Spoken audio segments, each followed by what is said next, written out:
آج ہم نے جو بات کرنی ہے وہ صبر پر ہے۔ صبر کی بڑی فضیلت ہے، جیسے کہ اکارڈنگ ٹو اسلام آپ بہت سے علامہ مولانا صاحب جب صبر کی فضیلت اور اہمیت بیان کرتے ہیں تو ہمیں یہ احساس ہوتا ہے کہ صبر کرنے والا جو ہے وہ اللہ کے کتنے نزدیک ہے۔ آج میں آپ کو سائیکلوجیکلی بھی اور اکارڈنگ ٹو اسلام بھی یہ سمجھانے میں کامیاب ہو جاؤں گی، مجھے پوری امید ہے کہ صبر کتنا ضروری ہے زندگی میں۔ دیکھیں، صبر کرنا سیکھ لیں کیونکہ اللہ سب جانتا ہے، اللہ کو سب پتہ ہے کہ آپ کہاں کہاں کس وقت میں تکلیف سے گزرے ہیں، کون سا وقت آپ کی زندگی میں اذیت بھرا تھا، یہ سب چیزیں جو ہے وہ اللہ دیکھ رہا ہے، اللہ جان رہا ہے۔ تو صبر کے لیے سب سے ضروری چیز اللہ پر پختہ یقین اور ایمان ہے۔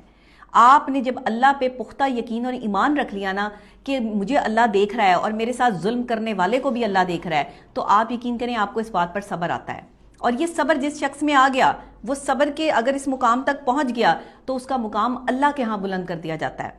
کہتے ہیں نا کہ اللہ سن لیتا ہے، وہ کبھی دعائیں بھی سنتا ہے، بد دعائیں بھی سنتا ہے۔ پھر کیسے نہیں وہ دعائیں سنے گا کہ جو آپ پر کسی نے ظلم کیا ہے، آپ نے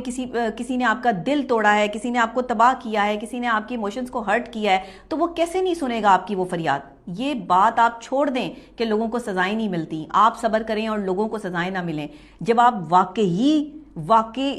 صبر کرتے ہیں، یقین کریں، تو ہی لوگوں کو سزائیں ملتی ہیں، ورنہ ایسے کسی کو سزا نہیں ملتی۔ اور اگر آپ بات کریں نا کہ جب مکافات عمل کی بات آ جاتی ہے کہ مکافات عمل اس دنیا میں نہیں ہوتا، تو یقین کریں صبر کرنے والے کے ساتھ ہی مکافات عمل شروع ہو جاتا ہے۔ جیسے ہی آپ صبر کے مقام پہ پہنچتے ہیں، صبر کو اڈاپٹ کرتے ہیں، ویسے ہی دوسرے شخص کا مکافات عمل شروع ہو جاتا ہے، اور وہ شخص جو ہے مکافات عمل کے کٹہرے میں اللہ کی طرف سے لا کے کھڑا کر دیا جاتا ہے۔ سب سے پہلے بلیو،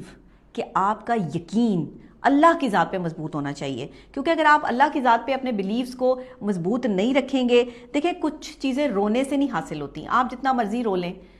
کچھ چیزیں صبر کرنے سے حاصل ہوتی ہیں، خاموشی سے حاصل ہوتی ہیں۔ خاموش رہنے والا ہر انسان کمزور نہیں ہے کہ اگر آپ یہ سمجھیں کہ خاموش رہنے والا انسان جو ہے وہ کمزور ہے، بالکل بھی نہیں۔ اگر آپ ایسی تھاٹ رکھتے ہیں تو یہ بالکل غلط ہے، سوچ ایسی ڈیولپ ہو چکی ہے تو بالکل غلط ہے۔ اپنے آپ کو جو ہے وہ پازیٹیوٹی کی طرف لے کر آئے، کیونکہ صبر کا مقام ہی بہت ہے۔ اسلام نے، اللہ نے، رسول نے قرآن پاک میں صبر کے مقام کی بڑی فضیلت جو ہے وہ ظاہر کی ہے۔ اور سائیکلوجیکل پوائنٹ آف ویو سے جب ہم اس کو دیکھتے ہیں تو جو شخص صبر کرتا ہے اس کے اندر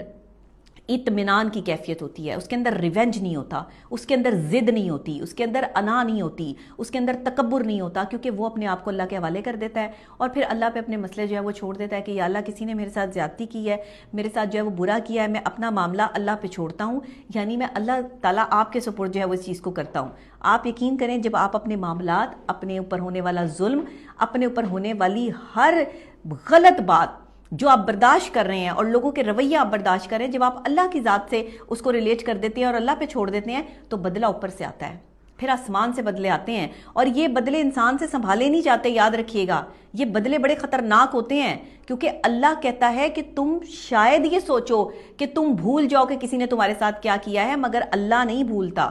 اللہ تعالیٰ سب چیزیں جانتے ہیں۔ اللہ فرماتا ہے قرآن پاک میں، ایک آیت کا ترجمہ ہے کہ یہ لوگ جو تمہیں ایذا دینے والی باتیں کرتے ہیں، تم کیا سمجھتے ہو کہ اللہ نہیں دیکھ رہا؟ اللہ سب کچھ دیکھنے اور جاننے والا مہربان ہے۔ مطلب یہ کہ یہاں پر امید دلائی گئی ہے انسان کو، یہاں نا امیدی سے نکالا گیا انسان کو، اور کہا گیا ہے کہ صبر کے مقام کو پکڑ لو۔ صبر کا جس نے بھی دامن پکڑ لیا اس کو کبھی بھی جو ہے وہ ہار نہیں ہو سکتی۔ اچھا، صبر یہ نہیں ہوتا کہ آپ کسی کے خلاف جو ہے وہ بولتے بھی جائیں، چار بندوں کو بھی بتاتے جائیں اس نے میرے ساتھ ظلم کیا ہے اور دیکھو میں نے اس سے کچھ نہیں کہا، میں نے اس سے بدلہ نہیں لیا۔ صبر کا مقام یہ ہے کہ پھر مکمل خاموشی،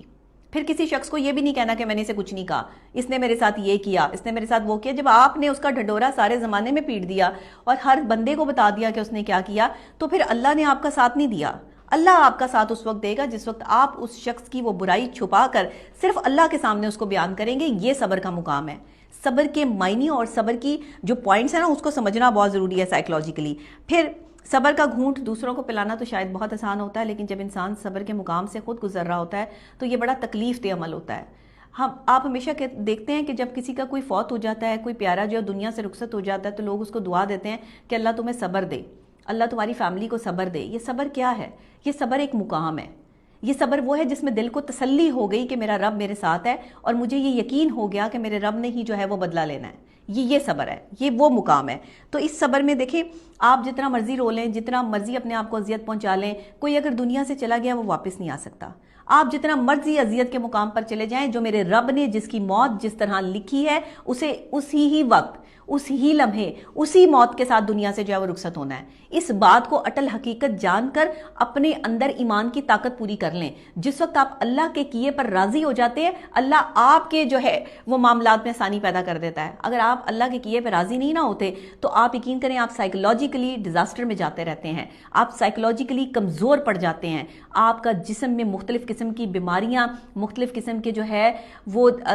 کیا آپ اس کو کہیں گے کہ ہارمونز جو ہیں وہ آپ کے تبدیلی آنا شروع ہو جاتی ہے، آپ کے اندر مختلف قسم کے جو ہے وہ مادے بننا شروع ہو جاتے ہیں زہریلے، جو آپ کے جسم میں ٹاکسسٹی کو پیدا کرتے ہیں اور پھر آپ کی باڈی کو ٹاکسک بنا دیتے ہیں۔ یعنی اس میں جو ہے وہ آہستہ آہستہ سلو پوائزننگ کی طرح جو ہے وہ زہر بنتا ہے، اور کبھی آپ کا سٹمک خراب ہوتا ہے، کبھی آپ کے گردے خراب ہوتے ہیں، کبھی آپ کے پھیپڑے خراب ہوتے ہیں۔ یہ سب ڈپریشن اور سٹریس کی وجہ سے ہوتا ہے، کیونکہ ہمارا یقین پختہ نہیں ہے۔ اگر ہم صبر کے مقام پر آ جائیں تو ہمارے جسموں کی بیماریاں بھی بالکل بہتر رہیں اور ہماری ذہنی بیماریوں سے بھی ہمیں نجات ملتی رہے۔ تو پلیز صبر کے مقام پر آنے کے لیے جو ہے دیکھیں اذیتوں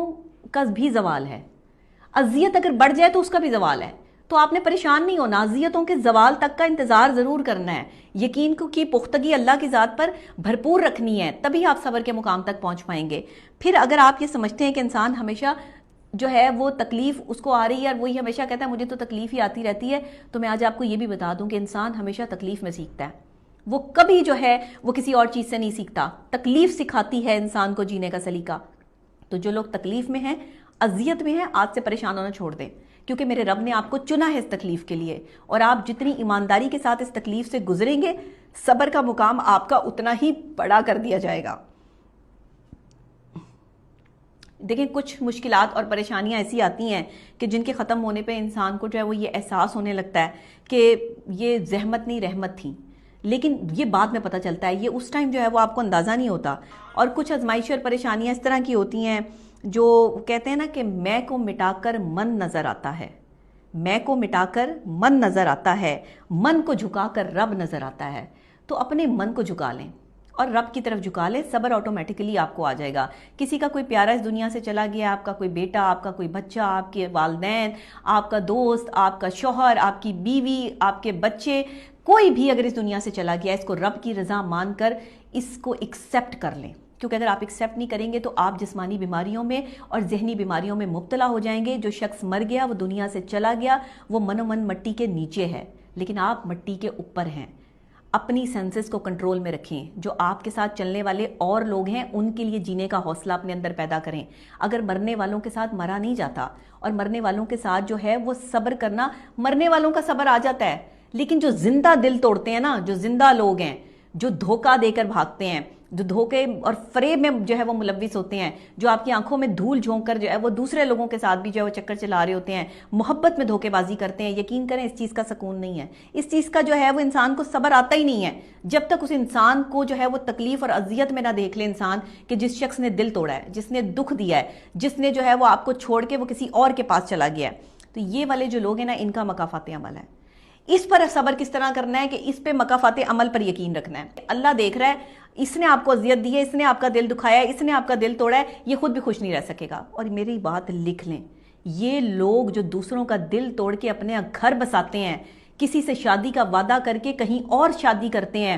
یہ لوگ اپنی زندگیوں کو تباہ اپنے ہاتھ سے کرتے ہیں، کیونکہ انہیں زندگی میں کبھی اچھا جیون ساتھی نہیں ملتا۔ وہی جیون ساتھی جس کے لیے یہ چھوڑ دیتے ہیں اپنی محبت کو، یا بے یار و مددگار چھوڑ دیتے ہیں، وہی جیون ساتھی ان کے لیے جو ہے وہ عذاب بن جاتا ہے۔ اس لیے جس سے شادی کا وعدہ کریں، جس سے محبت کا وعدہ کریں، ایمانداری کے ساتھ کریں۔ مرنے والوں کا صبر ہے لیکن زندوں کا صبر نہیں ہے، اس لیے زندوں کا مکافات عمل ہے۔ خود کو اس کٹہرے میں لا کے کھڑا نہ کریں کہ جہاں پر آپ مجرم ہوں کسی کے، اور کوئی آپ کو سزا دینے کے لیے جو ہے وہ اللہ کے آگے گڑ گڑائے، روئے کہ اس نے میرا دل دکھایا ہے، اس نے مجھے محبت میں توڑا ہے۔ ایسا نہ کریں، اس چیز کا صبر نہیں آتا۔ لیکن اس چیز پہ بھی جس نے صبر کر لیا، میں سمجھتی ہوں کہ وہ عظیم انسان ہے، وہ عظیم عورت ہے، وہ عظیم مرد ہے۔ تو لوگوں کے دل دکھانا بند کر دیں، لوگوں کو اذیت پہنچانا بند کریں۔ صبر تبھی آئے گا جب آپ دوسروں کے لیے آسانیاں بانٹیں گے۔ اللہ آپ کا جو ہے وہ آپ کو اپنی حفظ و امان میں رکھے، آپ سب کو خوش رکھے۔ اگر کوئی کوسچن ہے آپ کا صبر کے حوالے سے ضرور پوچھیے گا۔ میں کوئی مولانا یا علامہ تو نہیں ہوں، لیکن سائیکلوجیکلی پوائنٹ آف ویو سے جو ہے وہ اکارڈنگ ٹو سائنس اور اسلام جو ہے وہ میں کوشش کرتی ہوں کہ صبر کے مقام کو یا صبر کے معنی کو جو ہے وہ آپ کو سمجھا سکوں کہ صبر کیا ہے۔ اور مجھے امید ہے کہ آپ میں سے بہت سارے لوگوں کو آج سمجھ آ گئی ہوگی کہ صبر کیسے کرنا ہے اور کن مقامات پہ کرنا ہے اور کیوں کرنا ہے۔